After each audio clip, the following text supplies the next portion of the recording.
लक्षात ठेवा, जमिनीवर झोपल्याशिवाय तुमचे जेवढे काही आजार आहेत, जी आजारी व्यक्ती आहे, ज्याला कॅन्सरचा आजार असेल, आजार कोणताही असू द्या, त्या व्यक्तीनं जमिनीवरती झोपणं आवश्यक आहे. पुन्हा एकदा मी सांगतोय, अर्थचं पोटेन्शियल झिरो आहे आणि झिरो पोटेन्शियलला जवळजवळ शरीरामध्ये जेवढे रोग आहेत तेवढे रोग बरे करण्याची इम्युनो पॉवर डेव्हलप होऊन त्या रोगाला प्रतिकार होतो.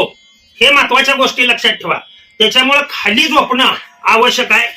हे पहा, ज्यांना सांधेदुखीचा गुडघ्यादुखीचा त्रास आहे त्यांनी हे अशा पद्धतीनं गुडघ्याच्या खाली हे घेणं आवश्यकच आहे. हे अशा पद्धतीनं ठेवणं आवश्यक आहे. तुमचे खूप गुडघे दुखतेत, दिवसभर चालून असेल किंवा कसंही असेल, आणि तुम्हाला झोप येत नाहीये,